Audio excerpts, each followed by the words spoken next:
अंतर में इतनी प्रसन्नता होती है उन्हें देखकर। सोचते हैं ये किनका पद है। घर आए मेरे नंद नंदन के प्यारे, मेरे नंद नंदन के प्यारे। ऐसे भगवान के जो प्यारे आते हैं तो फिर वैष्णव लोग बड़े और स्वागत करते हैं। हम शब्दों से बोल के स्वागत करते हैं हमारी बहनों का। जय जय श्री राधे। माधव जी की तरफ से, लली की तरफ से, राधा रानी की तरफ से, ये उनकी सखियां ही हैं, तो इन सब का स्वागत करते हैं बहुत बहुत। आपका भी करते हैं बहुत बहुत।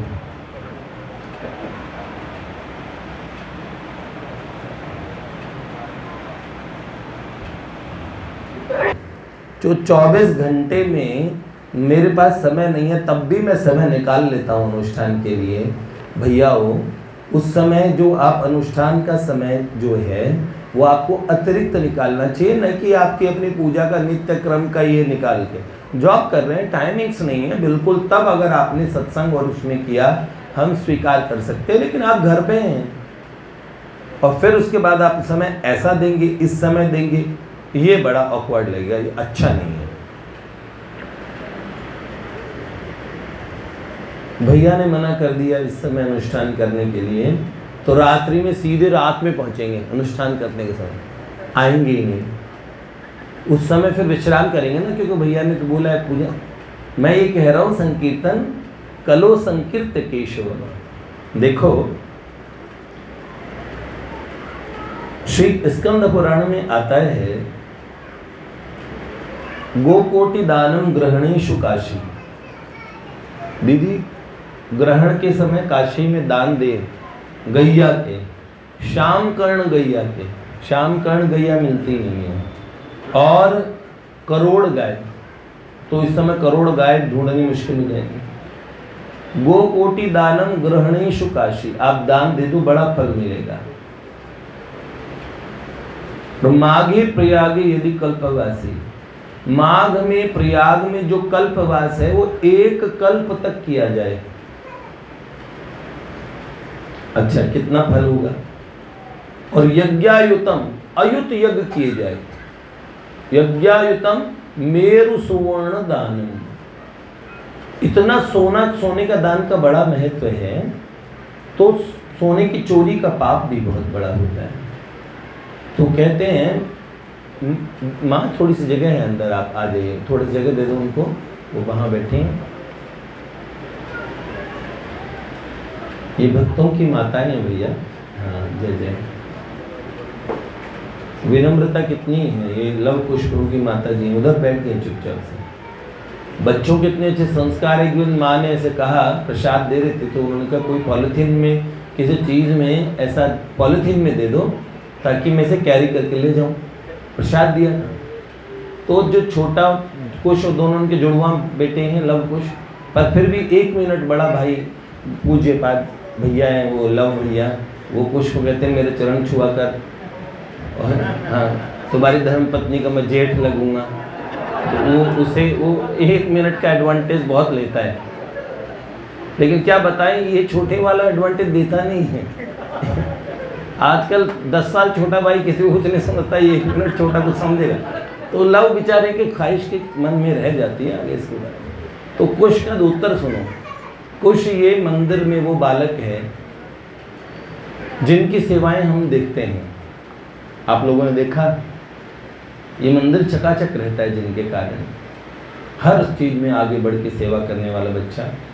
अपनी माँ को एक पॉलिथीन देने में भी क्या कहता है, ये मत समझो कि हम मंदिर में आते हो हमारी माँ हो तो इसका एक्स्ट्रा फ़ायदा उठाओगी, है सब बताओ। इन्हें मना एक पॉलिथीन देने के लिए मना कर रहे हैं, जानते हो। ये मेरे को कौन से भक्त ने बताया, मुझे बड़ी हंसी आई। मैंने कहा भैया लाला बच्चे भी बड़े विचित्र हैं, ऐसे तो हम अगर कोई भी माँ हमसे बोलेंगे तो हम उन्हें नहीं देंगे। नहीं तो लोग क्या करते हैं, मेरी माँ खड़ी, उन्हें पैक करके दो, ऐसा। लेकिन विपरीत ही गति होती है विशेष लोगों की। तो इसलिए माँ के आने पे मेरे ध्यान में आ गया, यज्ञायुतम मेरु सुवर्ण दानम, अयुत यज्ञ में सोने का दान सुमेरु पर्वत जितना ऊंचा सोना। अभी तक तो लाएंगे कहां से इतना सोना, तो मतलब करोड़ों टन सोने का दान दे दो तो भी गोविंद नाम न च भवेत तुल्य, भगवान के एक नाम के तुल्य नहीं होता है। इसलिए नाम की साधना वालों को कलो संकीर्त केशवम, भगवान के संकीर्तन की विशेष महिमा मैं बताता हूँ। एक भक्त को मैंने एक बात कही थी, उसको बात लग गई। मैंने कहा देखो, जो बड़ी से बड़ी वस्तु है, बहुत विशेष साधना न बन पाए, बहुत चीज न हो, तो जो अपना ये सत्र है, डोगरे जी महाराज कहते थे 24 घंटे के 3 घंटे तुम ईमानदारी से प्रभु को दे दो तो तुम्हारे 21 घंटे की संभाल परमेश्वर करेंगे, भगवान करेंगे। मैंने ये सत्र ऐसा बना दिया कि 3 घंटे तो आप यहाँ मरेंगे ढंग से, लेकिन बच्चे इतने चतुर है, कानून बनाने वालों ने कितनी बारीकी से कानून क्यों ना बनाया हो, चोर जो होते हैं वो रास्ता निकाल लेते हैं, वो ऐसे देखते हैं कि किस तरीके से इस कानून को तोड़ा जाए, जानते हैं, तो अपडेट करती रहती गवर्नमेंट भी। ऐसे ही भगोगे तो सीधा वो क्या घर पे ही चालान आ जाएगा, फोटो खींच जाएगी, ये सब हो गया ना सिस्टम। लोग और रास्ता निकाल लेते हैं, नंबर प्लेट पे काले पोत के चले जाएंगे और तोड़ के जाएंगे। क्या ऐसा कितना पकड़ोगे? तो बात ये है, हमने बहुत ये सोचा था कि उस समय को उसका अभिनिवेश अगर प्रभु में होगा, उसमें वेद मंत्रों से लेके मंत्र हैं, स्तुतियाँ हैं, नाम संकीर्तन हैं, भगवान के सभी स्वरूपों का आवाहन है, और फिर प्रमुखता से हरि नाम है, उसके बाद रसिकों के पद हैं, लीला के पद हैं, पद रत्नाकर है, प्रारंभ से लेकर अहो देवर्षि धन्योयम से लेके उसमें भागवत जी के और वेद के मंत्र तक हैं, सारी स्तुति परक मंत्र है। भगवत गीता के 5 श्लोक हैं, उसमें सब चीज़ें होने के बाद में अंत में शयन तक एक ठाकुर जी के रसमय और भाव में आप निमज्जित हो जाएं, इस तरीके से विचार करके पूरा सत्र रखा गया। लेकिन क्या करें, समय ही नहीं मिलता। अंतिम के 15 मिनट देखो, उधर बाहर तक भीड़ हो जाएगी, देखो कैसे सीढ़ियों में खड़े हैं प्रेमी भक्त, और उधर भी बाहर भी होंगे ना, कुछ लटके हुए हैं वो ग्रिल्स पे ना, हाँ देखो अभी है ना, उधर ही होंगे कई लोग, जगह नहीं मिल रही ना लोगों को। फिर उसके बाद जब समापन होने वाला तो वहाँ पे प्रसाद की लाइन तक नीचे तक भी होंगे, गली में भी पहुँच जाएंगे। भक्ति का जो ठीक समय होता है ना, पीक हॉर्स। अब मैं हमारे श्यामा के पिताजी वगैरह इनको नहीं बोल रहा है, क्योंकि ये लोग इतने गंभीर हैं, अपना नित्य का कार्य करके अपने स्टूडेंट्स को पढ़ाने के बाद ये लोग घर गृहस्थी की सारी जिम्मेदारी के बाद में इस अवस्था में भी ये लोग दौड़े आते हैं ईमानदारी से। समझ रहे हैं आप? थोड़ा सा आगे ले लें। और माताएं बहनें, उन्हें सब्जी रोटी बनानी है, पर मुझे ही नहीं समझ में आता, हमारे कई भाई लोग हैं, उनको किसके लिए बर्तन मांजने हैं, क्या करना है, राम जाने, मुझे पता नहीं। अच्छा, एक बात और मुझे समझ नहीं आई, बीच में जो निकल के जाते हैं वो इतना लंबा, दिग्गजर जी मुझे बोल के गए मुझे प्रसाद लेने जाना है ईमानदारी से, तो वो उसी समय उसी पीरियड में वापस लौट आए, क्योंकि उसकी महत्ता जानते हैं बेटे। ये दोनों भाई बहुत गंभीर हैं इस बात को लेके, इनके भाई साहब भी बहुत। मैंने उस बालक को ये बात कही थी कि जो ये पीरियड है, अगर इसे ईमानदारी से दोगे, इसमें सब कुछ प्राप्त हो जाएगा। जानते हैं, लगभग 15 साल के सत्र उन्होंने अटेंड किए हैं।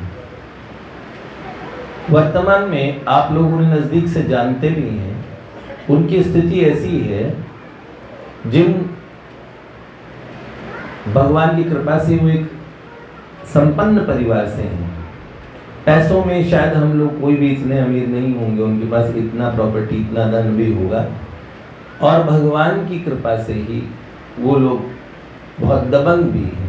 इसे दबे कुचले लोग ही उनके नाम से डरते भी होंगे।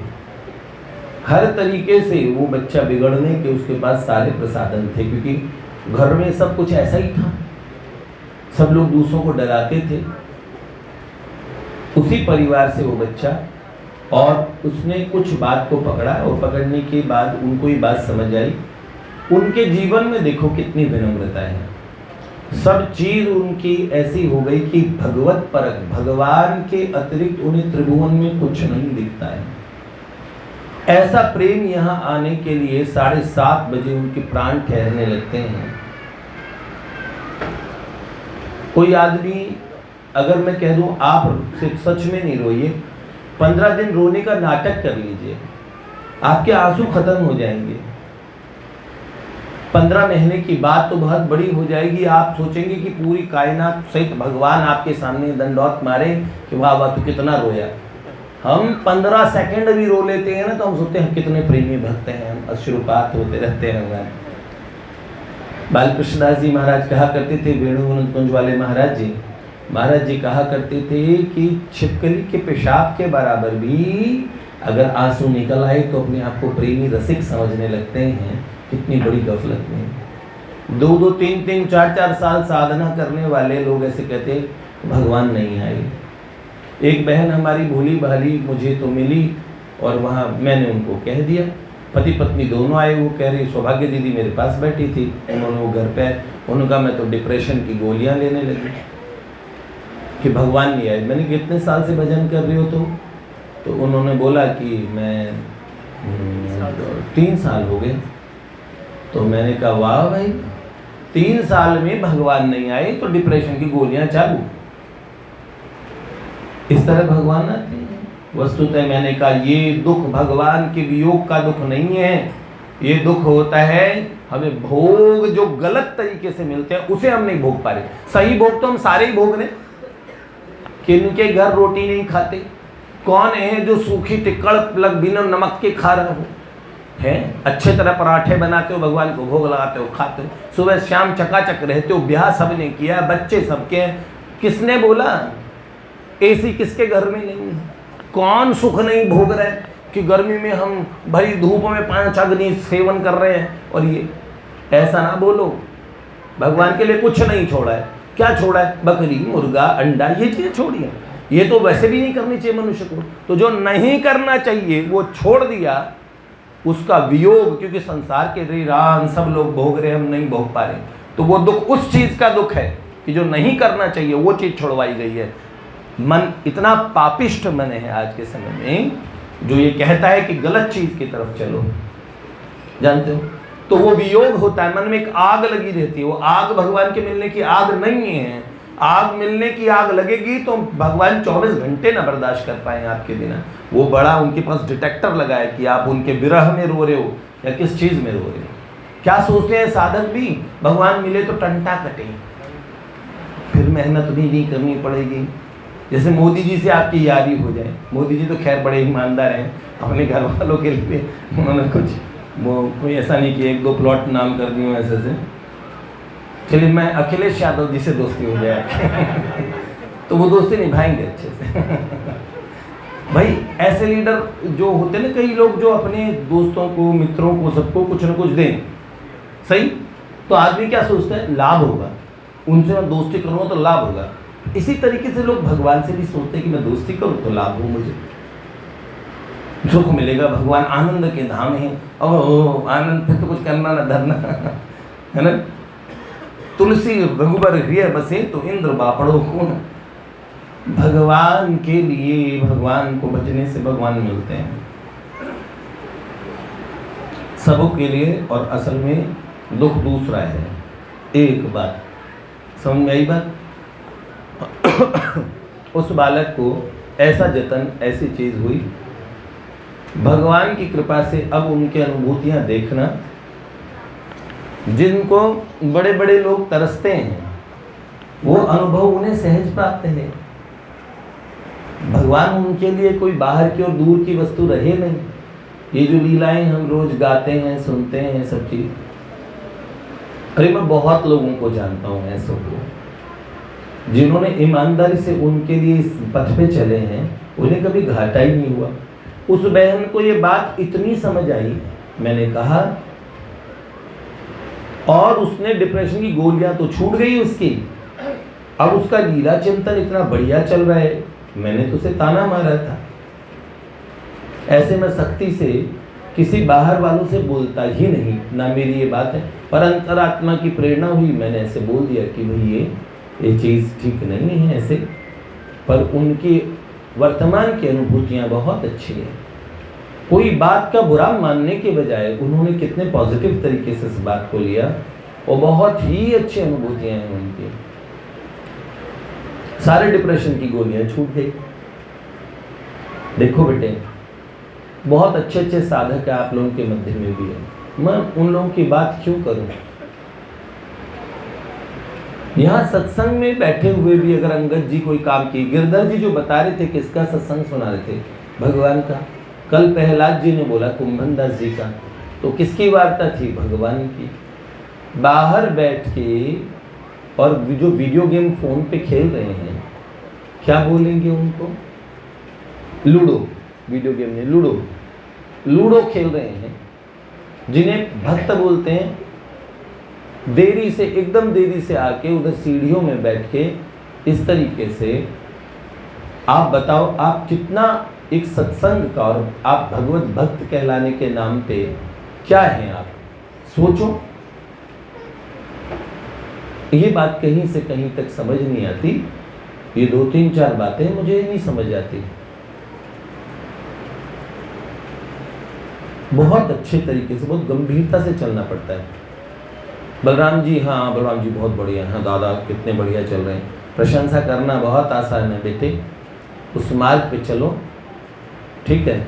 मेरे को और ठाकुर सुहाती कहना बिल्कुल प्रिय नहीं है।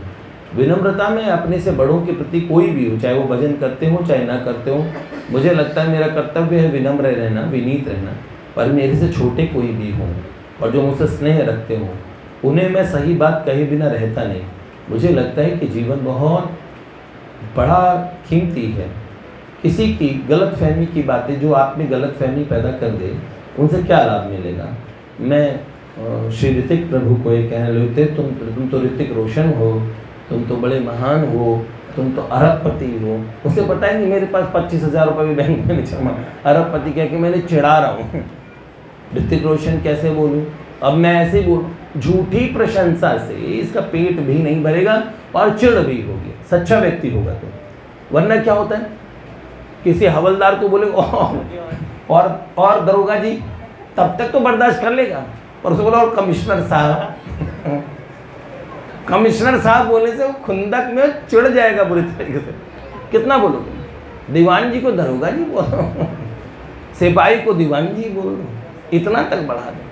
तो ये देखो, ठाकुर सुहाती कहनी नहीं चाहिए, सच्ची सच्ची बात बोलनी चाहिए।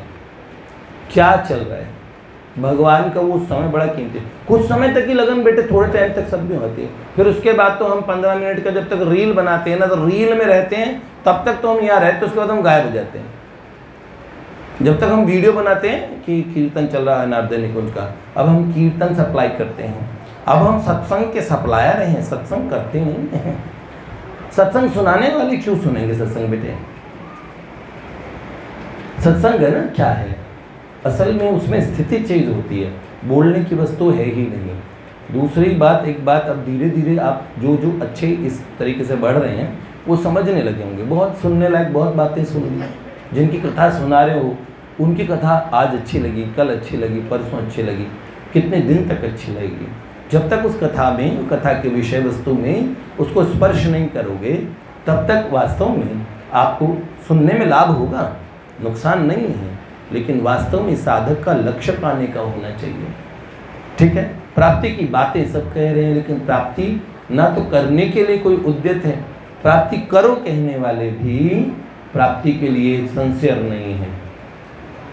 जिन जिन भक्तों के चैनल हैं वो अपने हृदय पे हाथ रख के देखें कि ये जो मैं चैनल में बोल रहा हूँ ये मेरे जीवन की, मेरे अपना जीवन कितना साधना से युक्त है इन बातों में जो महापुरुषों ने कही है मैं बांट रहा हूँ। मेरे को ये देने का, पोस्टमैन का, डाकिए का फल मिलेगा बेटे, लेकिन भगवत लाभ से, उस अनुपम लाभ से मैं कीर्तन करवा रहा हूँ 10-15 मिनट में अपनी रील पे सबको भेजूंगा एक साथ, वो ब्रॉडकास्टिंग लिस्ट पे धड़ धड़ धड़ धड़ धड़, देखो कितना बढ़िया राधा माधव संकीर्तन चल रहा है, लोग दूर दूर से दर्शन कर रहे हैं। अरे दर्शन कराने वाले तू भी कर ले थोड़े से दर्शन। सही। मैं उन सभी समाज सुधारकों के चरणों में विनीत प्रार्थना करता हूँ कि समाज के सुधारने से पहले जो समाज को आप देना चाहते हैं वो आपके पास होना चाहिए बेटे। एक प्रश्न अंगद जी का आया,